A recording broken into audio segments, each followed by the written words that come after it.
بسم اللہ الرحمن الرحیم۔ السلام علیکم۔ وہ آدمی دکھنے میں کافی خوبصورت تھا۔ اس کا قد کاٹ 7 فیٹ تھا۔ اس کا گھر ترکی میں تھا۔ ترکی ہمیشہ کافی خوبصورت مانا جاتا تھا۔ اس کے برابر میں موجود وہ گھرانہ کافی مذہبی تھا۔ اس نے اپنے گھر میں ایک سوراخ کر رکھا تھا۔ اس بات سے اس کے گھر والے تو واقف تھے، جبکہ برابر میں موجود وہ گھرانہ اس بات سے نا واقف تھا۔ وہ یہ کام ان کی اجازت کے بغیر کرتا تھا۔ اس کی بیوی اس کو کئی بار یہ کام کرنے سے ٹوکتی تھی کہ تم یہ نہ کیا کرو، وہ عورت کافی مذہبی ہے، اگر اس نے دیکھ لیا تو تمہارے لیے یہ بات اچھی ثابت نہیں ہوگی۔ لیکن وہ آدمی ہمیشہ ہی اپنی بیوی کو جھڑک دیتا تھا اور کہتا تھا کوئی ضرورت نہیں ہے مجھے سمجھانے کی، میں اپنی مرضی کا مالک ہوں، میرے دل میں جو آئے گا میں وہ کروں گا، تم مجھے نہیں بتاؤ گی کہ مجھے کیا کرنا ہے۔ اس کی بیوی، اس کی ماں، اس کی بہن، سب لوگ ہی اس کو اس کام سے باز رہنے کے لیے کہتے تھے، لیکن سب کی نصیحتوں کو وہ نظر انداز کر کے ہر رات ہی یہ گھٹیا گستاخی کرتا تھا۔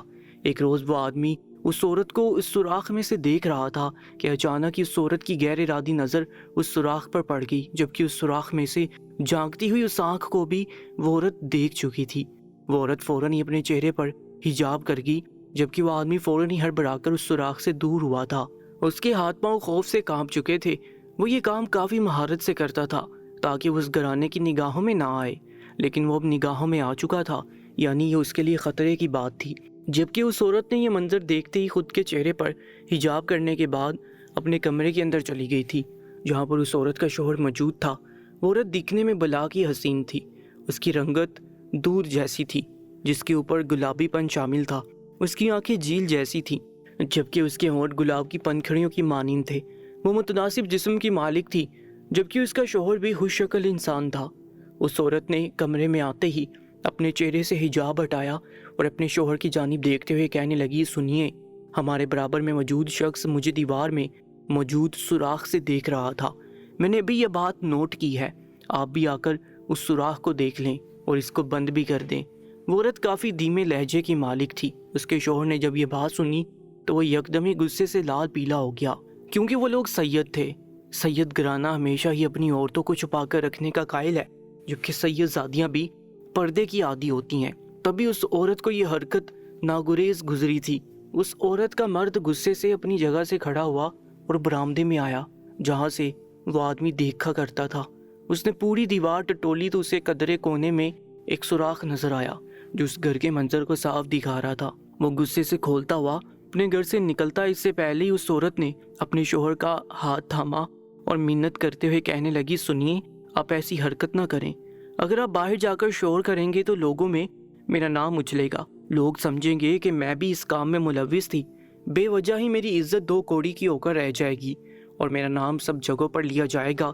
اس لیے آپ خاموشی سے اس آدمی سے ملاقات کر کے اس کو سمجھا دیں کہ آئندہ کے بعد وہ یہ حرکت نہ کرے۔